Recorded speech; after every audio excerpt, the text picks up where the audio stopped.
Alright guys, we're going to be talking about maximum football and the 4-3 defensive playbook, why I use it, and some of the basic things pre-snap and before you even jump into a game that we need to understand to talk about this defense. Your base 4-3, you have 3 linebackers on the field. Defensive ends are usually in a contain.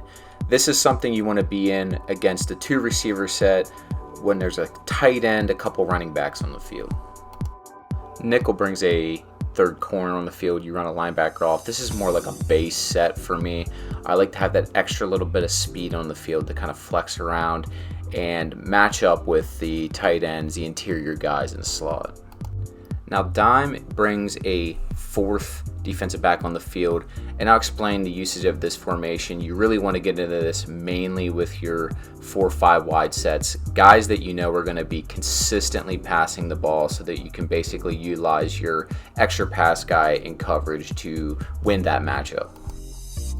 Now the 4-3 base defensive playbook has a couple other options here. You have a 2-2-7 quarter, which I don't use specifically because I just don't think the defensive line is balanced. It's a very odd looking set. The goal line defense I will use situationally. Field goal blocks pretty self-explanatory. There's like special teams and stuff, but the 2-2-7 is just one I don't touch. I get what I need out of my dime and my nickel as far as that type of defense goes. 4-3 defense gives you a base concept coverage, and that's the same between the 4-3, the nickel, the dime. You'll have all 3 cover 2 man, cover 1 man, your cover 2 zone stuff like your Tampa 2s, your cover 3s, your cover 4s. Mainly, you're going to get the same look between all 3 of these. Drop zones, some stuff to play the sidelines, some variations of a cover 2, some robber, and I'll explain why I use them and how this applies to different tactics I use in MPL and in franchise or the dynasty mode. Out of a cover 1, you're going to get a robber with 1 safety and a deep zone with the other. You're manned up here on the edges again, depending on what formation they come out in. If this is a slot, I'll probably get my nickel in the field. I like this formation because 1, you're bringing a safety down and he's taking away any of these inside routes, sort of helps with any like mesh concept stuff, and you still have a safety over top. I like to run my deep safety to the wide side of the field here, as you can see. So he'll be between the hashes. That way, if you get any vertical threats here, he's in a little bit better position to make a play on that. And you still have this guy. He can basically play off coverage, or if he's in press man, he's got to be a real good corner to pull that off. What I like to be able to run this formation with as well is if I get a running quarterback, I can then basically, let's just say I can turn this guy into a spy to spy these mobile running quarterbacks. I could send this guy on a delayed blitz all the way back from the safety position. That's a couple variations that I like to use this formation out of. Is basically the bread and butter of this defensive playbook. You have your linebackers here matched up on the running backs. Your nickel or your strong linebacker is going to be matched up tight end wise. Outside corners are on islands with a 2 deep zone over top. I almost recommend you press every time you're in this coverage. Not only because this is a shell that gives you the ability to be real aggressive, especially on the edges, but if these guys get beat, they then have help over top. The quintessential thing about this coverage I really like the most is they have to throw over these players and under the safeties to get any sort of deep completion. So you have to be really good offensively to anticipate throws, or you could take your shots downfield. But if you have decent safeties back here, you should be able to get over the top help and kind of double team some of that deeper stuff down the field. So let's talk about some cover 0 stuff here.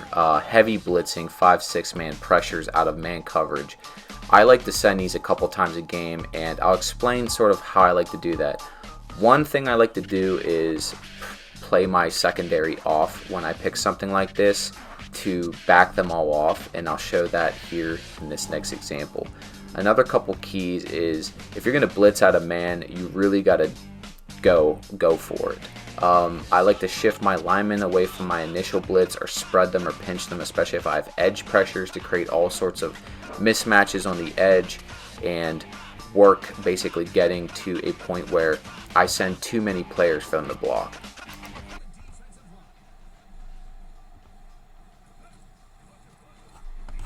Got him. 4-3 does have a few cover 2 variations here from a zone perspective. Here's a basic one that I could find. You're going to get your 5, curl flat guys here across the board, just overcrowding any of these crossers, these short sit-down routes, flooding that area with bodies. Then you have your 2 deep safeties here on the field. Definitely like this type of formation because it gives you the option to play something short, aggressive, and you can also audible to underneath coverage it as well. So you're going to flood a lot of this stuff with players at a very base level. You could also, that's like I just tried to show you there, you can audible, blitz some people out of this type of package and get aggressive out of it. You can, coverage assignment these guys. You can make, players play the quarterback. You can blitz off the edge. You can do a lot of crazy things out of the cover 2 in this playbook. We want to cover this one too. So this is your more traditional Tampa 2 cover 2 look. Normally what this will give you is more of a cover 4 look here. I usually like to use the linebacker because the weakness in the cover 2 usually is this seam between the hashes. With this cover 2, you're basically going to be able to get your back pedal and get more space down the middle of the field. I like this because it gives me the ability to play aggressive down the middle of the field here, take away any of these post seam concepts, force a short underneath throw, which is exactly what happens here on this 3rd and 15. We rally and make the tackle. Of this cover 2 that you need to be aware of is the dime package cover 2 zone blitz weak. What that's going to do is zone off your defensive end, you're blitzing a slot, and your middle linebacker is also blitzing. So it's a 6-man pressure. This is one of the more unique looks in this playbook as far as like a zone blitz, which you don't have a lot of in this playbook, by the way. Without touching this, your 3 linemen are going to basically spread. Your linebacker is going to outside blitz. You have a corner coming off, so it's a 5-man pressure. Defensive ends dropping underneath this zone. It's a very awesome look when this play works. It really is a confusing look, especially in NPL. A lot of zone movement and stuff happening on this play results in a sack. Cover 2 sidelines here is another cover 2 shell. This one puts your interior players, your DBs, forces them further to the sideline. So this is going to be a little bit more weaker to some of this stuff in here, especially if you're a user and you got to make a lot of decision making on which way to go. I usually attack the 3 receiver side, but if you're sick of these guys that are doing these quick little outcuts and abusing this sideline stuff, this is a defense where you're going to flood those outside zones with these interior players. Like you can see here, he's going out. He's basically making a move straight to the sideline. Same with this defender. But again, it's weak where a normal cover 2 would be, down the field through the seams. And because of the spread of the linebacker or the inside nickel guys, you're going to have a little bit more throw room here across the middle of the field.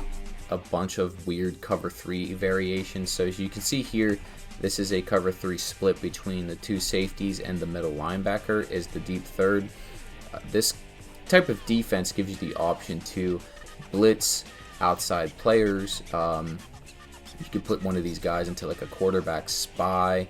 You could set up different types of blitzes like that with your defensive line. You can angle them one way and send an outside blitz here to give you a 5-man pressure, and also get these guys engaged before the blitzes are coming. Or if you have a mobile quarterback, I like to at times even just user control this player to put him into a quarterback spy situation.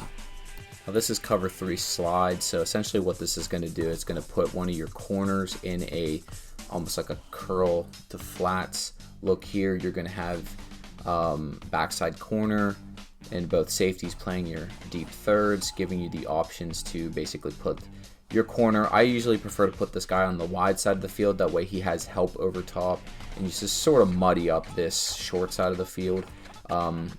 Anything short, this player can then jump, be real aggressive. As you can see here, this player runs a quick out route. He's able to sit. All of this stuff over here gets real muddied up, and then I let my pressure take over.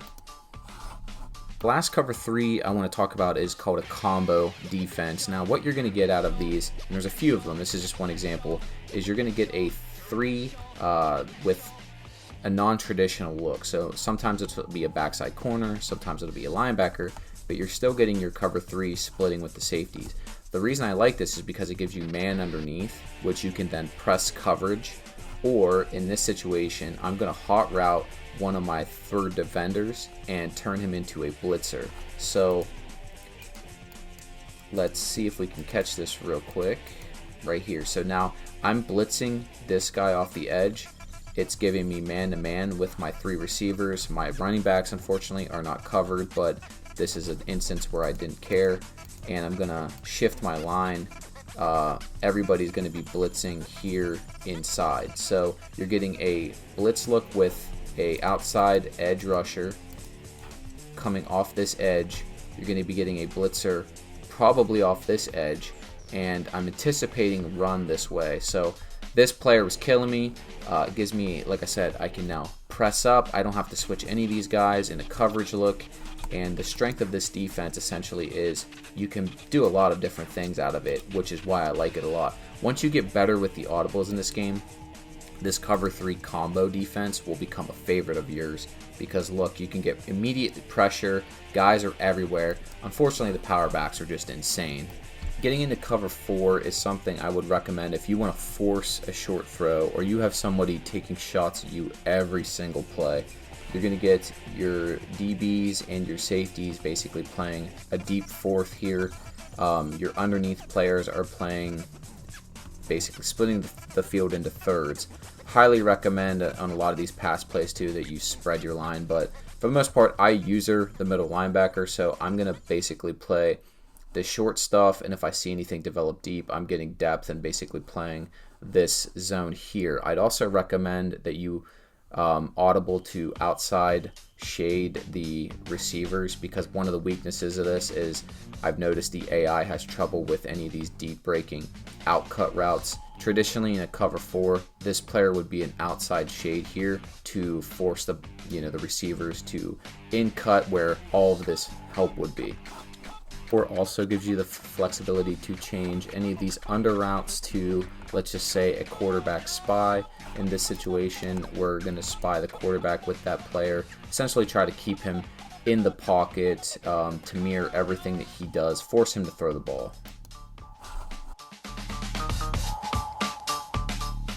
Look, these things are a pain in the ass, and I understand that there's no real great way to stop them. I would suggest coming out in some zone.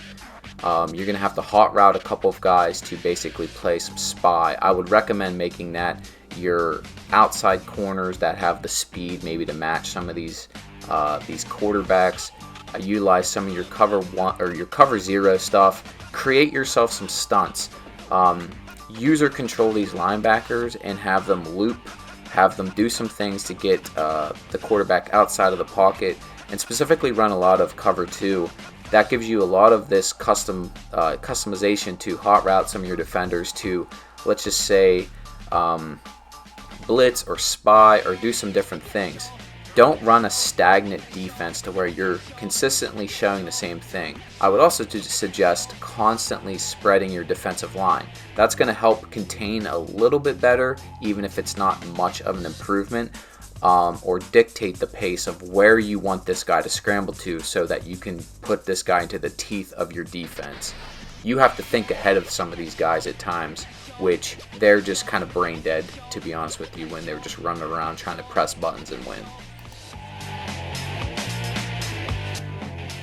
Dealing with power backs, I'll just be honest with you, you can't stop them. At this phase of the game, you just can't. Like right here, he's dead to rights. He's done, right? Oh, nope. I'll just break 3 or 4 more tackles and basically glitch my way to the end zone. it's tough to stop a player like in these situations right here. Like, what am I doing wrong? Why can't he get tackled? You can slow these guys down. I go to a lot of 4-3 goal line defensive stuff. For the most part, you can get some, outside leverage, and by the 4th or 5th gang tackle, maybe he'll go down. But until I test further, I do not have a foolproof way to deal with these power backs. They're just untackleable. The best way I've dealt with them, to be honest with you, is to just run and kill the game clock. Get possession, like win the second half kickoff, and just take the ball and run it down his throat. Kill time, keep his offense off the field. That's basically the only way to feasibly keep these guys from the end zone. Because, to be honest with you, I've not found a tactic yet that is a foolproof stop to these players.